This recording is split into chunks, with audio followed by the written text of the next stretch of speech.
aquilo que me introduziu no universo acadêmico, que me deu possibilidade de entender mais profundamente os textos e tal.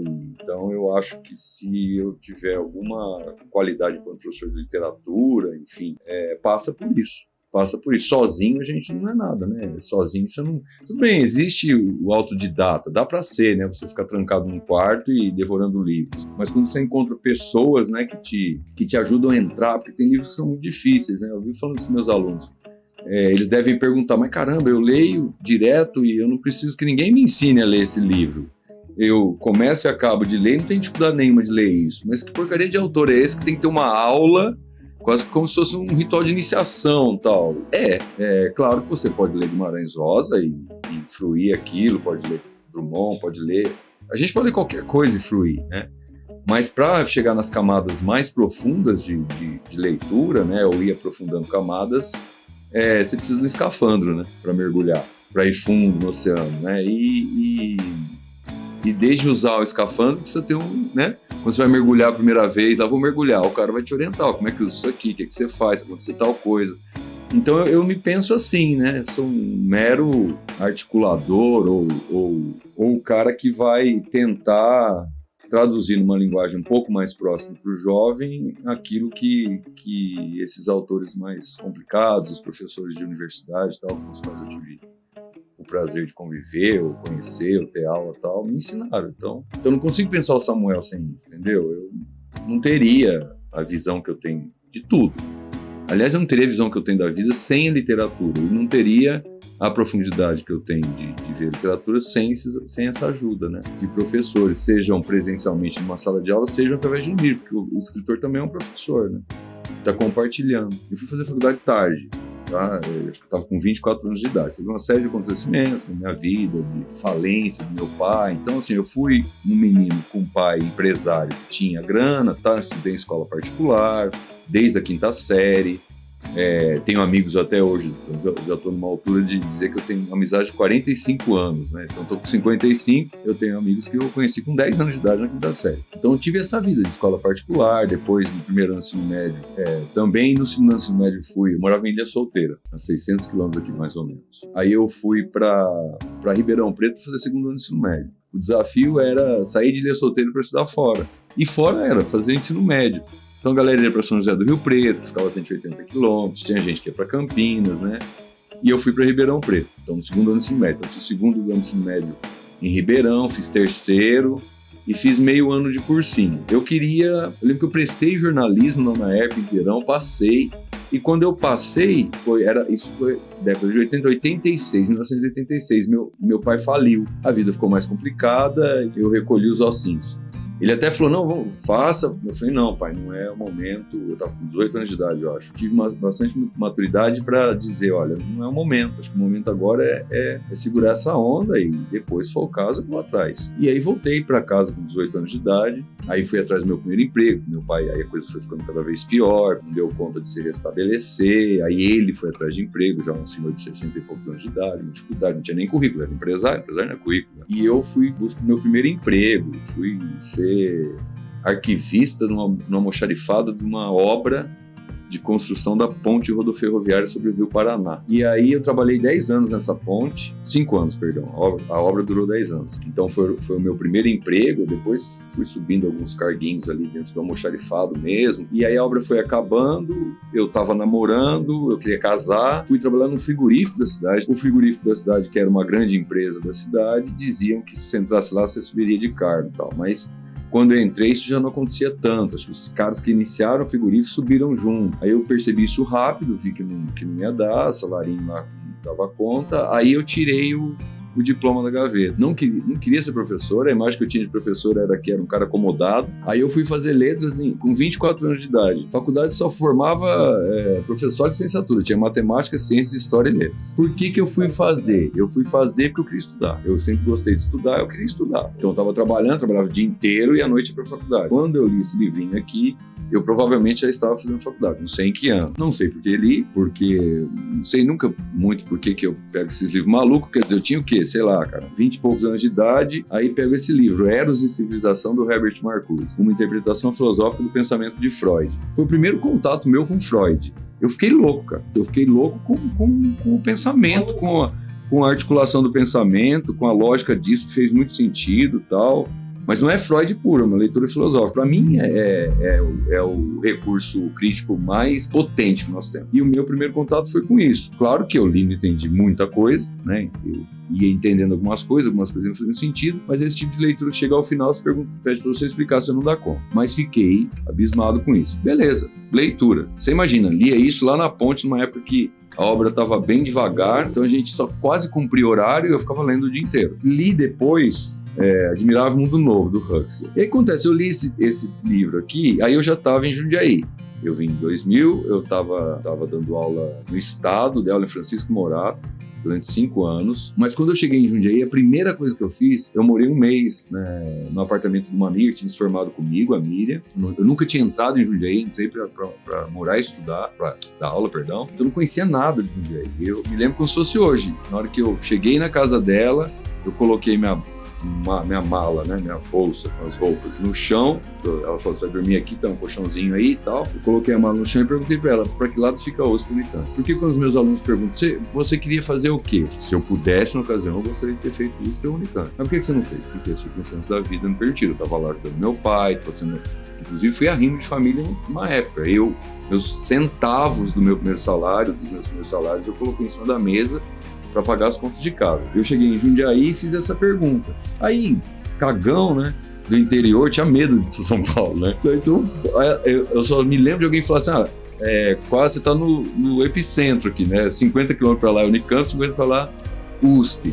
Então eu vou para a Unicamp, eu tinha medo de ir para São Paulo. E eu fui para a Unicamp fazer aula como aluno especial na graduação, já era graduado. Meu pai perguntava assim, mas o que você vai ganhar com isso? Gambelava ele porque ele não ia entender, né? Não entendeu, devo ter explicado, mas não fazia sentido para ele o que eu estava querendo construir. Eu queria fazer mestrado. Eu acho que esse foi o único grande sonho que eu tive, né? Se me perguntarem sobre sonho, uma coisa que eu mirei mesmo, que eu me dediquei muito, que eu lutei muito e tal, e que eu consegui, que me deu muita alegria, né, em termos de luta, né, de você lutar por algo, e eu acho que foi isso, foi o mestrado. E aí eu sabia que esse cara que veio lá de uma faculdade, que nem existe mais hoje, chamava Faficle, né, de esquina, lá em Jales, ninguém sabia o que era, todo mundo pensava que era em Lages, em Santa Catarina. Comecei a frequentar a Unicamp e que jeito? Comecei a fuçar como é que faz para ser aluno especial, aí eu lembro que eu me inscrevi, aí olhava lá, que eles disponibilizam todo ano, né, a grade de aulas da graduação e da pós-graduação, né, as disciplinas, né. Aí eu olhei uma disciplina lá que era literatura medieval, um treco assim, falei, eu gosto dessa parada, vamos lá. Fui fazer aula com esse cara,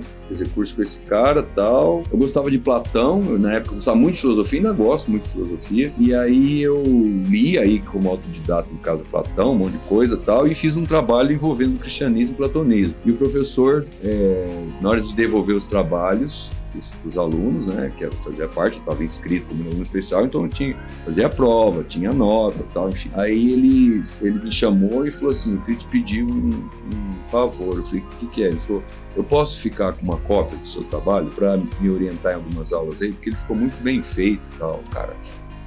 Você imagina um caipira lá de chá, entendeu? Eu falei, caramba, né?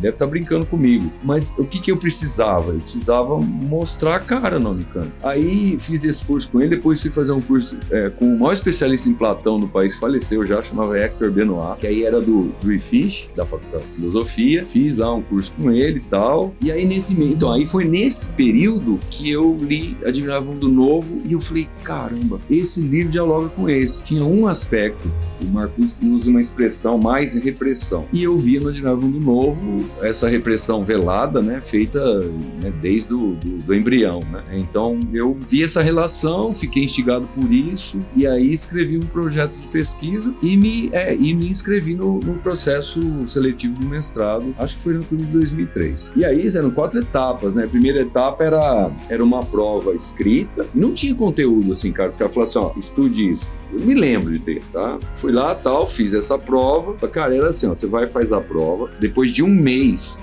sai uma lista lá com os nomes dos aprovados para a segunda fase, 4 etapas, entendeu? Aí eu chego nesse livro, ou nessa mulher, na verdade, do Poder da Palavra, Adélia Bezerra de Menezes. Por que eu chego nessa mulher? Porque eu percebi que o meu projeto de pesquisa envolvia literatura e psicanálise. E aí fui fuçar na Unicamp lá, o corpo docente, para ver quem era da linha de pesquisa da literatura e psicanálise. Tinha alguém, né? Aí não tinha ninguém da Unicamp, mas tinha a Adélia, que já era aposentada. Todo ano ela abria lá, tipo, 2 vagas para doutorado e uma para mestrado, algo assim. Eu nunca tinha ouvido falar dessa mulher. Nunca. Aí eu corri atrás de procurar alguma coisa que ela tivesse escrito, né? Eu só vi assim, a Adélia trabalha em literatura e psicanálise. Então, eu falei, é essa. Então, na inscrição lá, qual a sua linha de pesquisa? Literatura e psicanálise. Qual é o orientador? A Adélia Bezerra de Menezes. Mas eu preciso saber quem é essa mulher, né? O que ela escreve? Aí, eu lembro, cara, que eu consegui isso daqui e tirei xerox. Esse livro é recente, comprei estante virtual recentemente. Mas na época eu tirei xerox. E fui ler, né? Precisava entender, saber quem é essa mulher, o que ela pensa. Segunda fase lá era por ciência, né? Em inglês, tá? Beleza, passei. Terceira fase, aí você não participa, né? É a análise do teu projeto. E a última é a entrevista, é mais pro forma, né? Então eu fui pra entrevista com essa mulher lá em São Paulo, fui pra casa dela, que é a primeira vez que eu vi essa mulher, conheci a Olivia Cores, saí lá da entrevista com ela elogiando um monte de coisa. Eu saí às nuvens, cara. Talvez se existe uma jornada do herói, tem muitas jornadas, né, na vida, mas a intelectual pra mim foi esta. E aí depois, 4 anos de luta e a defesa, né? E aí na defesa, na hora que eles voltam, né? Porque aí a banca se retira lá de 15 minutos e volta pro veredicto. Aí eles aprovaram com indicação à publicação. Cara, mas eu fiquei tão pilhado com um negócio que um professor perguntou pra mim que eu não soube responder. Eu não escutei eles falando que era publicação. Eu não escutei. Eu saí de lá dizendo, eu sou burro, como é que eu não percebi isso? E era um texto do Adorno, que é a Escola de Frankfurt. Ele tem um texto, Aldous Huxley, Utopia, num livro chamado Prismas. É óbvio que eu comi esse texto. E esse livro, Prisma, ele é traduzido por um professor da USP chamado Jorge Almeida. E esse cara eu chamei pra banca por isso. E ele que me fez a pergunta. Ele chama lá, página tal, não sei o quê. Ele falou, olha, eu acho, mas com cuidado, cara. O cara é muito... Eu acho que você não entendeu muito bem o texto dele. Ele foi irônico. Aí eu me senti o cara mais burro do mundo e não escutei ninguém falando que era pra publicação. Não, mas não publiquei, eu não tinha fôlego. Não fui atrás de nada. Eu topei com esse cara, tipo, 5 anos depois, lá na Casa do Saber, e ele tava lá. E eu chegava sempre, 40 minutos antes, lá em São Paulo, pra Casa do Saber, e ele tava lá. Ele tava lá. E ele, cara, tipo, 5, 6, 7 anos depois, me lembro, acho que 7 anos depois, ele apertou minha mão, me chamou pelo nome, perguntou da Adélia, e falou assim, ó, foi muito bom te encontrar. Eu falei, por quê? Ele falou, porque eu tô fazendo um trabalho com a Editora Azul. A Biblioteca Azul, ela tá relançando toda a obra do Huxley. E eles estão precisando de um cara fazer o prefácio do Admirável Mundo Novo. Passa teu e-mail. Cara, se eu falar, você vai me tacar a poltrona na cabeça. Eu não tive coragem. Isso me levou pra análise, cara. Eu comecei a fazer análise por isso. Eu não acreditava de jeito nenhum. Eu não me arrependo de nada da vida, praticamente. Por quê? Porque eu sou muito... A gente não pode se punir tanto, a gente tem que se pensar em cada momento. Naquele momento eu não dava conta, psicologicamente eu não dava conta, eu tinha medo, eu achava que eu não dava conta. Agora, se eu me olhasse lá e naquele momento eu tivesse com o estado de espírito, só dei conta, mas vacilei por algum motivo, me arrependo, devia ter, mas eu não dava conta. Então esse é o meu início, né, digamos assim, acho que tinha já uma pegada intelectual, né, um adolescente leitor, enfim, sempre fui, mas entrar na academia e pensar sistematicamente, né, e assim por diante. E aí Freud, né, cara? Freud é uma revolução. E aí, recentemente, ano passado, eu concluí formação em psicanálise. E aí, isso daqui é revolucionário, né, cara? Não é à toa que o seu Freud escreveu isso, terminou em 1899, mas segurou até 1900 para publicar, porque ele malandramente sabia que ia ser uma obra revolucionária no século XX. Aí, Machado, cara, pra mim, assim, esse cara é uma aula de Brasil. Uma aula da história do Brasil. Quando eu falo eu tô dizendo que ele não morre lá em 1908. Ele né? Machado Graciliano Drummond. Essa tatuagenzinha legal que eu achei essa em algum lugar, né? E o cara fez, é o Graciliano rasgando uma folha, porque ele tinha essa fama, né? Se você desse mais 5 minutos pra ele começava tudo de novo, ele riscava. Então, o Machado, pra mim, assim, a visão que eu tenho, a capacidade, sei lá, crítica de ler o país e até hoje, Machado de Assis. Dá pra dizer o que é maior em Machado, mas os mais conhecidos, né? Memórias Póstumas, Dom Casmurro e Dom Casmurro. Então tem as três obras nessa edição aqui. É que eu comprei essa edição porque eu perdi muita coisa no Machado de Assis. Meu pai tinha coleção inteira em casa, com 33 volumes, né? Crítica literária, teatro, crítica de teatro. Machado fazia tudo isso, né? Crônicas. Então eu tinha todos os volumes do Machado, a coleção inteira, 33 volumes. Só que meu pai não cuidou muito da biblioteca dele lá, e aí teve um problema no forro, cara, acabou, estragou tudo. Mas então eu tenho os que eu fui comprando e coisa que eu ganhei de uma amiga querida, a Aline, me deu uma coleção, me deu 2 volumes que comporta toda a obra dele, mas aí a letra miudinha já é mais complicado de ler, não por conta da idade, mesmo com óculos. Mas aí tem essa edição aqui. Mas o Machado é isso, cara. Pra mim, eu consigo pensar o Brasil, eu acho que com clareza, através de Machado de Assis. Cara, o incentivo sempre é o seguinte, né? Eu entendo perfeitamente que um jovem hoje, quando vai ler, ele encontra vários obstáculos, né? O obstáculo do vocabulário, então isso né, desestimula. Pô, tô lendo esse negócio que eu não entendo. Outra coisa, não tem uma linearidade, né? Ele conta com um leitor que já consiga se virar, né? De certa forma, já se situe. Mas aí você está dizendo, pô, então é uma leitura só para o cara amadurecido? Eu diria que o cara amadurecido colhe muito mais. É uma leitura para a vida inteira. Você pode ler Dom Casmurro com 15, com 30, com 40, com 50, com 70. Cada vez que você lê, você vai ver coisa diferente. Isso é uma obra viva. O clássico é isso. O conceito de clássico, do Humberto Eco, é obra aberta. O que é uma obra aberta? Ela não se fecha nunca. Como assim não se fecha nunca? Ué, como é que Dom Casmurro é estudado desde... E assim, não é estudado por mim e por você. Você tacar no Google Dom Casmurro,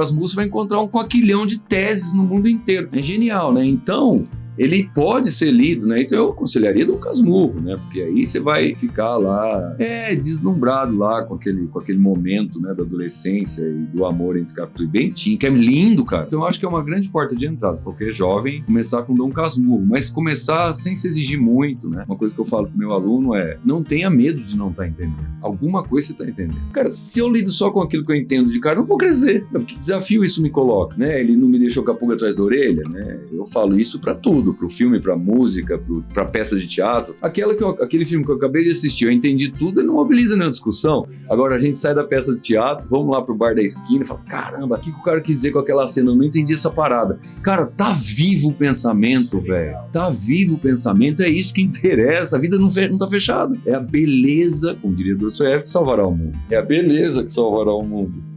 A nossa luta é com a beleza, né? Vamos jogar beleza diante de tanta feiura, né? É isso, eu falo pro meu aluno, cara, você tem que parar pra perguntar como é que você tá na frente da tela de um filme, no cinema, aquilo é uma projeção na parede e te faz chorar. Como é que você chora de verdade com algo que é de mentira? Vamos pensar sobre isso, cara. É o conteúdo. Não é, senão eu chorava toda hora que eu passo na frente do Jornal Nacional. Não é isso. Como é que você essa forma, meu amigo, lindo isso, é a forma. Como é que eu chego no final de um filme e falo assim, meu, que filme triste, mas que lindo. É um contrassenso. Você não colocaria o adjetivo lindo no balaio do triste. A gente associa tristeza com feiura. Mas como é que eu digo isto? Que é algo tão triste e eu acabei de dizer, mas que lindo. Por quê? Porque o cara conseguiu dar a forma para aquilo. O artista é a antena da espécie. O que uma antena faz? Ela capta de longe, meu irmãozinho. Eu acho que assim, a minha preocupação sempre é com a vida, né? Essa que continua. Eu vou embora. E quando eu falo a vida, são vocês que estão, né? Os jovens, meus alunos, tal, meus amigos mais jovens, tal. Eu acho que não pode ter medo de enfrentar. Eu penso nesses desafios intelectuais, porque a gente está vivendo um descenso, assim, né, muito grande, e eu acho uma pena. Então, não ter medo de enfrentar um texto, aceitar os seus limites, né, como você disse muito bem, respeitar o seu momento, mas não por conta do respeito, deixar de fazer, deixar de encarar. E não ficar com essa expectativa de que você vai dar conta de tudo imediatamente, que você tenha respostas de tudo imediatamente. Se permitir se colocar um ritmo diferente, mas para aprender dentro do que você queira fazer. Qualquer área que você queira fazer, lidar com isso com um pouco mais de tranquilidade, né? Porque a gente não constrói nada com pressa. O mundo pode estar na velocidade que for, mas o velho ditado continua de pé, né? A pressa é inimiga da perfeição.